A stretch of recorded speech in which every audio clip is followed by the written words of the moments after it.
শীত পেরায় শেষের পথে, আর এই শীতের সিজনে সরু চাকলি পিঠে খেজুর গুড় দিয়ে খাবো না, সেটা কি করে হয়? তার জন্য আপনাদের সঙ্গে এই নরম তুলতুলে একদম কাগজের মতো পাতলা, ফাইন আর অসংখ্য ছিদ্র জালিদার সরু চাকলি পিঠের রেসিপি আপনাদের সঙ্গে শেয়ার করব। প্রত্যেকটা পিঠে একদম অসংখ্য ছিদ্র জালি হবে, নরম তুলতুলে হবে।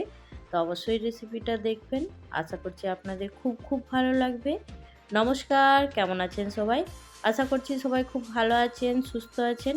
মৌসুমী রকমারি রান্নাতে আপনাদেরকে আবারও একবার অনেক অনেক স্বাগত। প্রতিদিনের মতো আজও একটা সুন্দর পিঠের রেসিপি আপনাদের সঙ্গে শেয়ার করছি। আর আগেই বলে দিয়েছি, আজকে আমি সরু চাকলি পিঠের রেসিপি আপনাদের সঙ্গে শেয়ার করব। একদম কম দামি চাল দিয়ে এত সুন্দর যে নরম তুলতুলে সরু চাকলি পিঠে হয়, সেটা আজকে আপনারা দেখলে একদম অবাক হয়ে যাবেন। এই খেজুর গুড় দিয়ে সরু চাকলি পিঠে কার কার খেতে বেশি পছন্দ অবশ্যই কিন্তু কমেন্ট করে জানাবেন। আর আপনাদেরকে যে বলেছি কাগজের মতো একদম পাতলা আর অসংখ্য জালিদার, পিঠেটা দেখে বুঝতে পারছেন। আর হাতের মধ্যে নিয়েছি একদম নরম তুলতুলে। আমি পেছনটা একটু আবার ঘুরিয়ে দেখিয়ে দিচ্ছি কতটা সুন্দর হয়েছে পিঠেটা। আপনারা দেখে কিন্তু বুঝতেই পারছেন পিঠেটা কতটা সুন্দর হয়েছে। তো এই রকমই সুন্দর পিঠেটা কিভাবে আমি বানালাম অবশ্যই কিন্তু সম্পূর্ণ ভিডিওটা দেখতে থাকুন। যদি পিঠের রেসিপিটা আপনাদের ভালো লাগে অবশ্যই ভিডিওতে একটা লাইক দিয়ে সম্পূর্ণ ভিডিওটা দেখে নেবেন। এইখানে দেখুন আমি নিয়েছি 1 গ্লাস পরিমাণ চাল, আর চালটা আমি কিছুক্ষণ আগেই 1 ঘন্টা থেকে 1.5 ঘন্টা আগে ভিজিয়ে রেখেছিলাম। এর থেকে বেশিক্ষণ না ভিজালেও হবে। আর এটা আমি বাড়িতে যে ভাত বানাই সেই ভাত বানানোর সেদ্ধ চাল দিয়ে কিন্তু আজকের পিঠাটা আপনাদের সঙ্গে শেয়ার করব। আর এইখানে জানেন আপনারা চাইলে আতপ চাল দিয়েও কিন্তু পিঠেটা বানাতে পারেন, হয়তো ভালো হবে, কিন্তু কিছুক্ষণ থাকার পরে পিঠেটা কিন্তু শক্ত হয়ে যাবে। তার এই সিদ্ধ চাল দিয়ে যদি পিঠেটা বানানো হয়, পিঠেটা কিন্তু একদিন পরেও কিন্তু খুব সুন্দর নরম থাকবে। অবশ্যই কিন্তু এইভাবে একবার বানিয়ে দেখতে পারেন।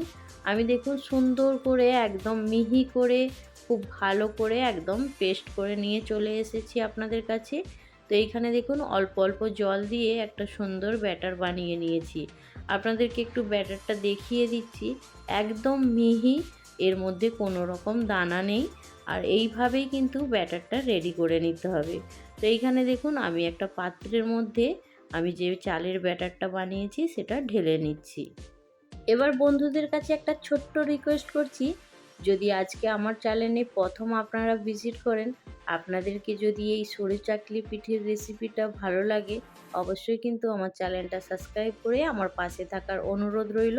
আর বেল নোটিফিকেশানটা একটু বাজিয়ে দেবেন, তাহলে আমি যখন যে কোনো সময় ভিডিও আপলোড করব সবার প্রথম নোটিফিকেশান আপনার কাছে চলে যাবে, আর সবার প্রথম আপনি দেখে নিতে পারবেন। তো এইখানে দেখুন আমি যে বাকি চালটা ছিল সেটাও কিন্তু সুন্দর করে পেস্ট করে নিয়েছি। এবার মিক্সির বাটিটা ধুয়ে একটু জলটা দিয়ে দিয়েছি। মিক্সির বাটিতে অনেকটাই কিন্তু চাল বাটা লেগে থাকে, সেই জন্য জল দিয়ে খুব ভালো করে ধুয়ে একদম এর মধ্যে দিয়ে দিয়েছি। তো এইখানে দেখুন আমাকে একটা পাতলা ঘোলের মতো ব্যাটার চাই। তো এইখানে একদম পাতলা লিকুইড যেটা বলে সেই রকম একটা লিকুইড ব্যাটার বানাবো। তার জন্য এখানে দেখুন আরও একটু জল দিয়ে এটা একদম পাতলা ঘোল বানিয়ে নিচ্ছি। যে ব্যাটার কিংবা লিকুইডটা আমি রেডি করে নিয়েছি তার মধ্যে দেখুন এবার দিয়ে দিলাম স্বাদ মতো নুন।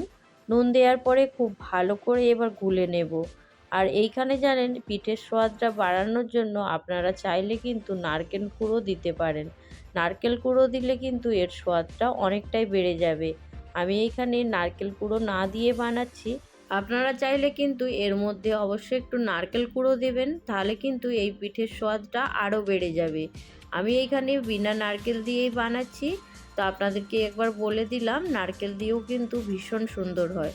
তো এইখানে দেখুন আমি একটা তাওয়া বসিয়ে দিয়েছি, ননস্টিকের তাওয়া নিয়ে, আর তার মধ্যে একটু তেল ব্রাশ করে নিচ্ছি।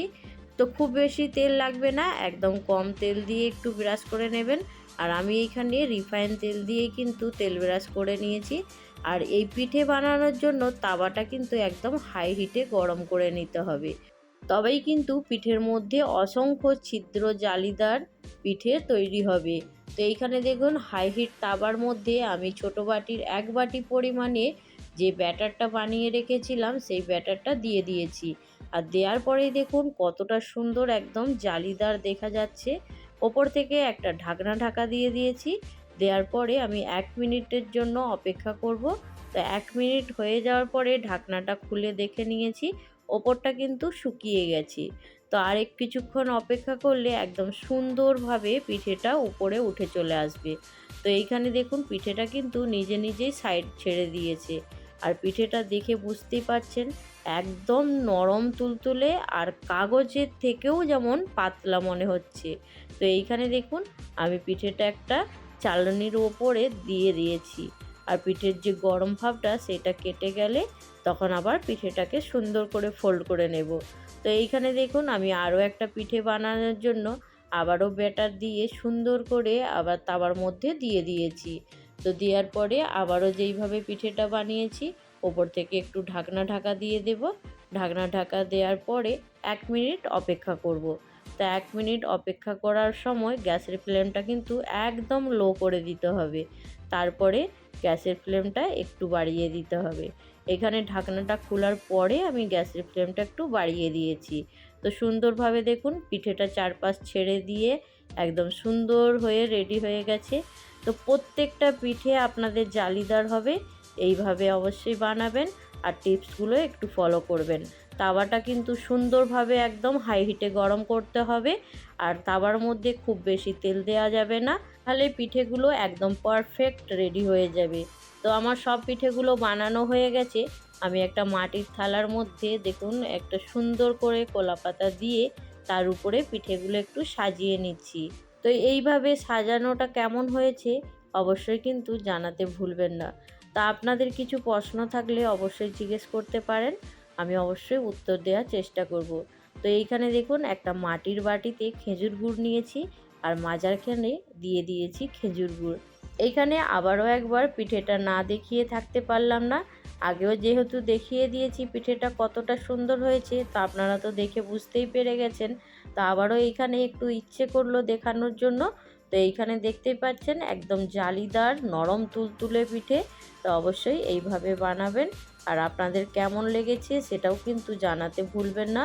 তো এই রকমই সুন্দর সুন্দর রেসিপি আপনাদের সঙ্গে শেয়ার করব। আপনাদের সুন্দর সুন্দর কমেন্ট পেলে আমারও কিন্তু ভীষণ ভালো লাগবে।